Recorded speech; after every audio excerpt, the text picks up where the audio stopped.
Okay, so I'm going to do a video here on all the potential uses for the Strike Wedge. It is a multi-use training aid. The original reason we invented this thing was for low point control. So if you're hitting the ball fat, you're generally hitting the ground too far back. With this training aid, we're trying to promote you hitting the ground a little bit further forwards. So you pop it in behind the ball, and the idea is to avoid it. So I'm just going to demonstrate that. I would do a few swings initially without the ball. You can also use the ruler. I have the ruler here. So this is a sidewall, but it also doubles up as a ruler. You can pop that in just to measure how far you want that ball ahead of the strike wedge. I've got a 9-iron here, and generally with the 9-iron, we'd recommend anywhere between 4 and 5 inches. So I've set that there. And my goal here is to strike the ground in the right spot and obviously avoid the obstacle, avoid the strike wedge. So you just do a few of these, just getting used to where you're finding the ground, and then you pop a ball in. And same idea here, no real swing thoughts, you're just trying to avoid the obstacle. Takes a bit of the noise away in your head if you're getting a little bit too complicated with your swing thoughts. And you're just trying to get that ball first contact. A lot of people ask, what happens if I hit this thing? I can show you. It's very robust. It's really durable. It won't break. We've tested it many times. And if you clip it on the way down, like that, it tends to just pop up in the air, kind of stays where it is, and there's no damage to it at all. It also won't damage your clubs. There's not a mark on my club from that. So it's really durable, a little bit flexible. People do also worry about whacking the back of it. But to get this thing flying up the driving range or into the net, I would have to hit a good foot behind the ball, in fact, even more, to actually whack the back of this. And I've seen it happen, but if you're really worried about hitting that far behind the ball, it just proves that this is definitely a tool that you need. But the first thing I would do is take the ball away and just get used to avoiding this thing when there's no ball there. And then we can eventually build up to having a ball in the way. So just in summary there, this was the first reason we made this tool, to control low point. But the great thing about it is, with the sidewalls and the playing guide, it is a multi-use training aid. And so we really want to promote that, yes, it's great for low point, but it's also great for strike location and path as well. So I'm going to go through those shortly. Okay, so the next use for strike wedges is strike location. And we're going to talk about hitting it out of the heel to start with. So if you're someone that hits it out of this part of the club, or even this part here, that would be a shank, then I'll show you how to use this to get the most out of it and to improve your strike.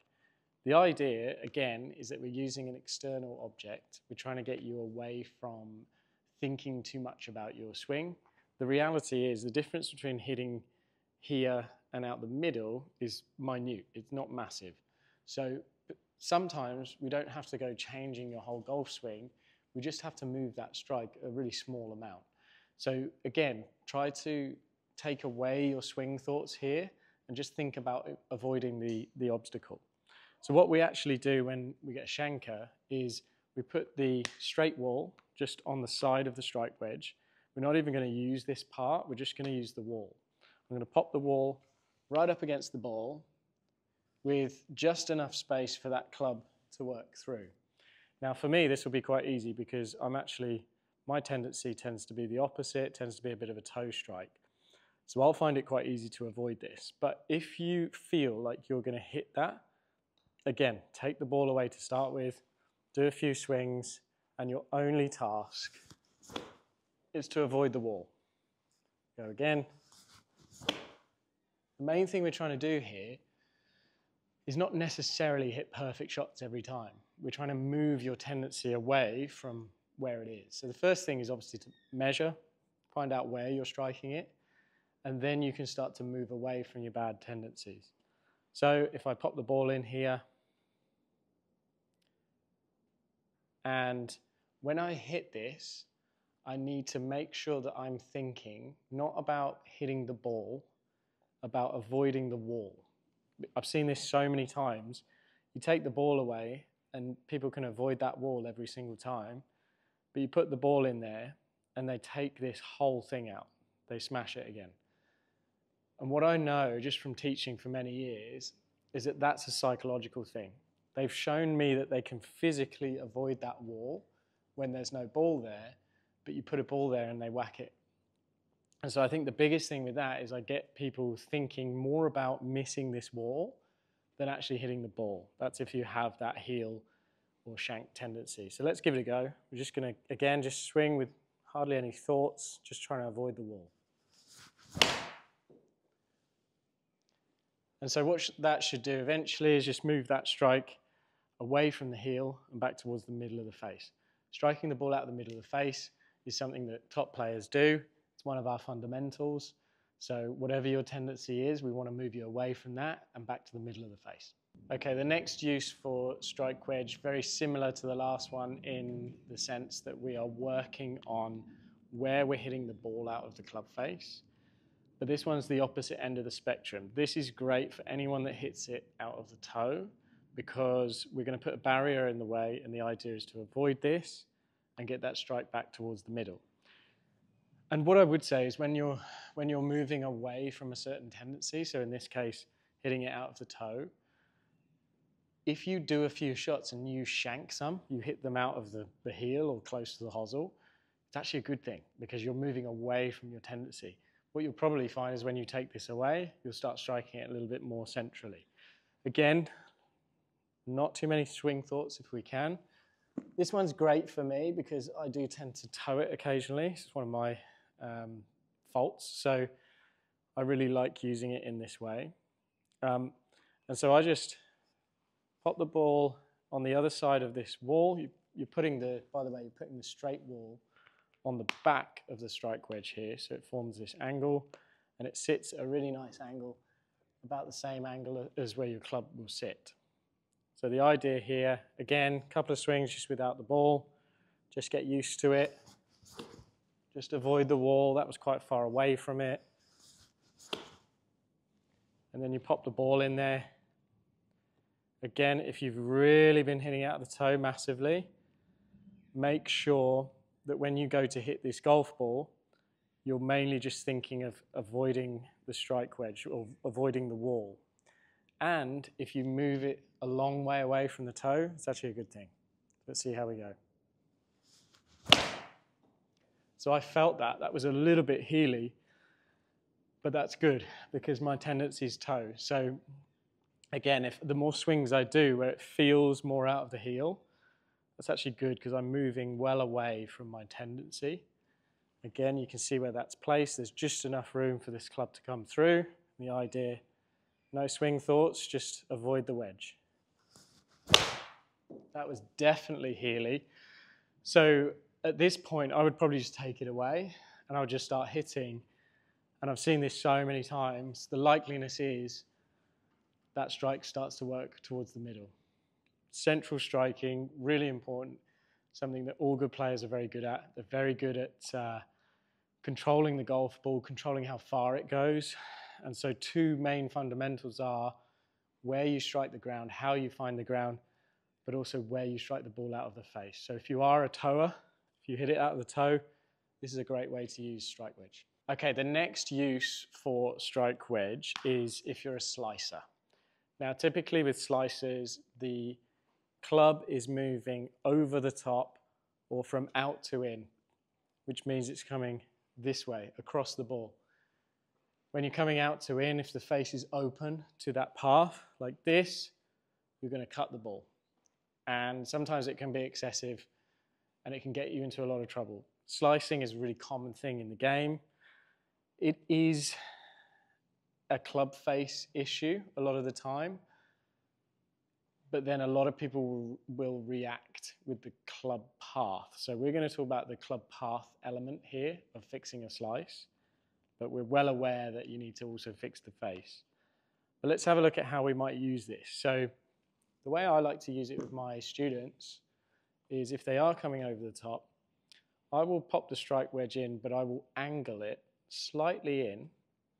I've put the wall, by the way, on the side of it. So kind of like when we were working on not shanking it. But the difference here is I'll put the ball a little bit further forwards so that this wall is very much affecting the path coming into the ball. I think that's really important here. It's also really good visual having it slightly angled in, because the idea here with the slicer is that if they do come over the top, they're going to hit this wall. We've mentioned it before, but if you do hit this, it's no problem. It's good feedback. It's not going to break. It's also not going to break your clubs. So again, same kind of protocol is take the ball away for a sec, work on without the ball, getting that club moving more from the inside and through the ball that way. That's going to promote a draw. And then pop the ball in, same kind of feel. The other thing I'm doing here just to help me out is just pulling this right foot back. You tend to see with slicers that their stance is kind of over here. That just accentuates the path going to the left. So I actually like to do the opposite with people, is just bring that right foot back, and you can really visualize bringing that club more from the inside. Didn't hit that amazing, but I got the path from the inside. This is the other thing, is you're going to hit bad shots. Just take them. As long as you're avoiding this, then you're starting to work away from your tendency. Failure is fine. We want to promote that so that we can get to where we want to be. So again, inside. That was a better strike.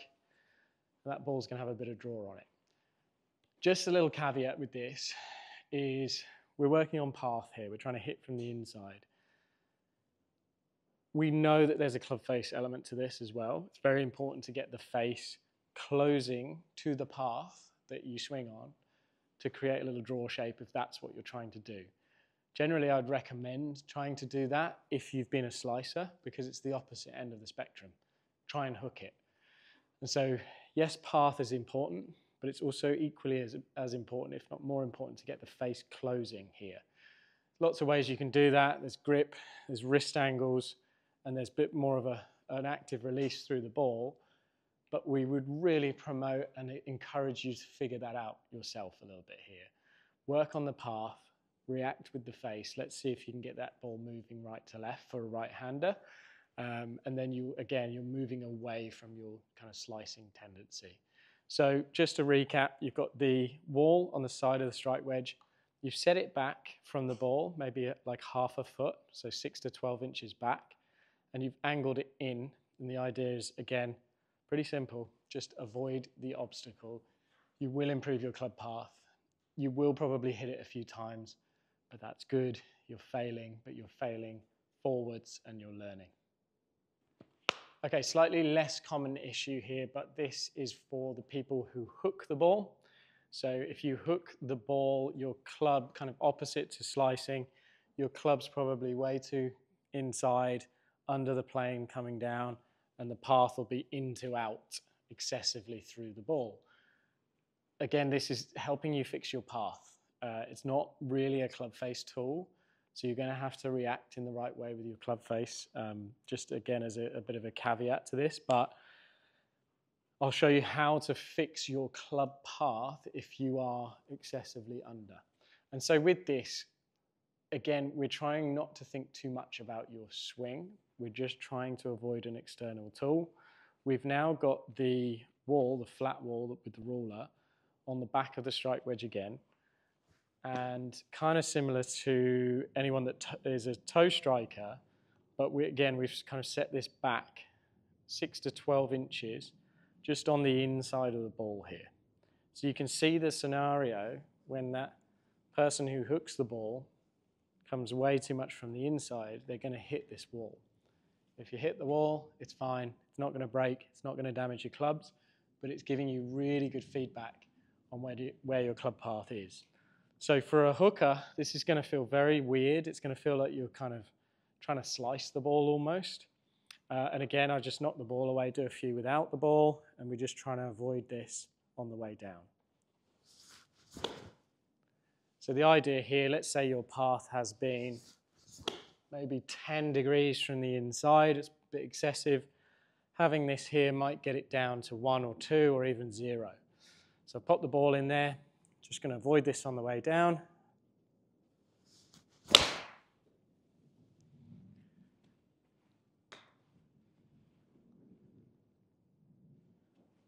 And we'll do a few just to get the feeling.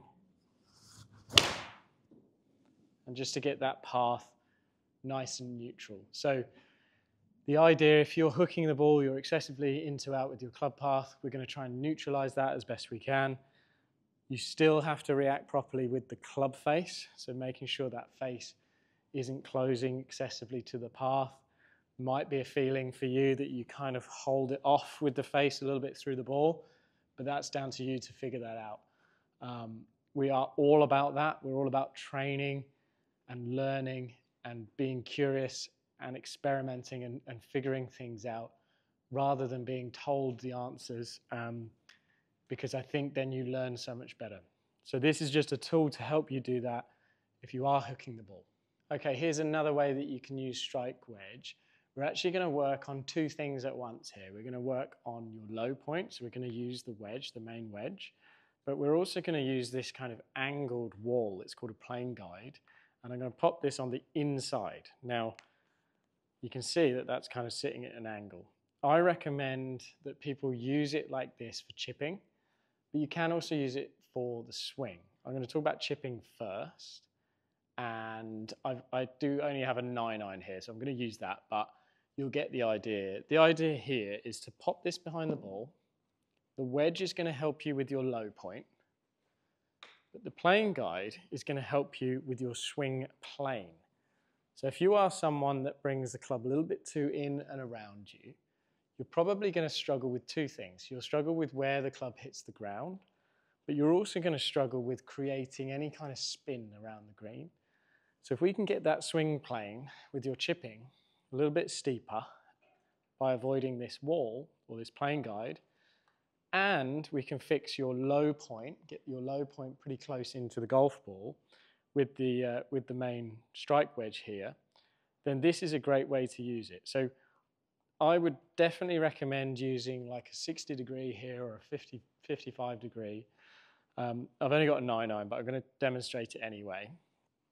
But just let's say you're around the green, you're avoiding this, and you're just trying to get that swing plane a little bit steeper than in and around your body. See a lot of bad chippers who are just way too shallow. They might be in here. And obviously if that's the case, you are going to whack this. So I think that's a really good use for it. Just an additional use is, let's say you do have a longer club.